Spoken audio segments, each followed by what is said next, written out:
Alright then gang, in this lesson we're going to carry on with templating and using front matter to define some values, but this time we're going to take a look at how to render lists of data. So this might be appropriate for when you've got a blog or something and you need to list out the titles and authors of each blog on the homepage.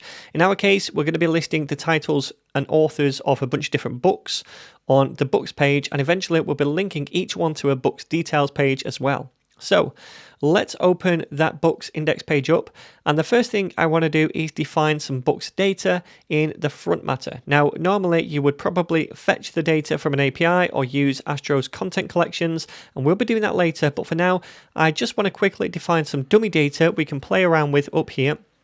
So I'm going to first of all make a little interface to define a book called book, and then we'll give that interface just a couple of properties for now.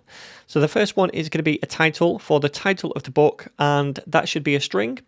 Then we also need an author for the author of the book, and that should also be a string.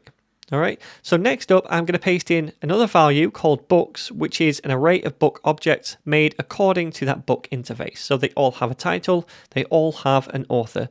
And now then I want to list all of these books on this books page. So then down in the template, we want to output a bit of code for each one of these books, right?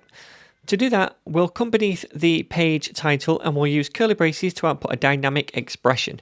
Then we want to take the books array and map through that array and fire a function for each item. And as an argument to that callback function, we get access to the individual book we're currently iterating. So then in this function, we can now return a little bit of template, which gets rendered for each book in the list that we iterate. To do that, we can use parentheses right here to wrap the return template, and inside this template, we can access the book from the current iteration. For now, I'm just going to make a div right here with a class of book-card so that we can style it later. And then inside that div, I'm going to add a paragraph tag for the book title with a class of book-title. And we'll also add a p tag for the author with a class of book-author. Now inside those tags, we can then output the values using curly braces. So we'll say book first of all, followed by the property that we need. So we'll say title for the top one. And then we also need the book author right down here as well. Now, again, if you've used React before, this is going to look very familiar because we do all the same thing in React output of list of data, but there are a couple of small differences. First of all, we don't need the key prop because Astro doesn't need to keep track of the list in the browser. It's all rendered at build time and it's not going to change. Secondly, in React, we can only have a single root element in any return template, whether that's the whole component template or list items like this. In Astro, we could have multiple root elements for each list item if we wanted to. So I could add another div after the book card one so that we could have maybe two root elements in this return template and there would be no error because we can do this in Astro.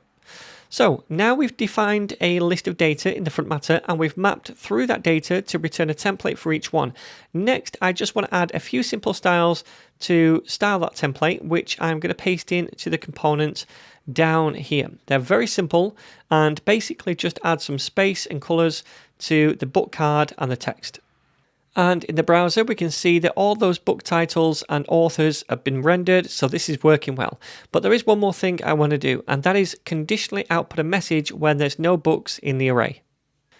To do that then, all we need to do is come below the list down here and add some more curly braces for another dynamic expression, and this time we'll say books.length is less than 1.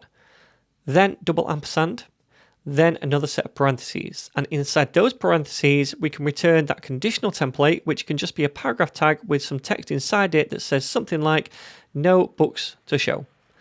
So we're using the same approach as before to conditionally show some template here, with the right side of the expression only ever being run if the left side is true. So only when the books array is empty will this message be shown.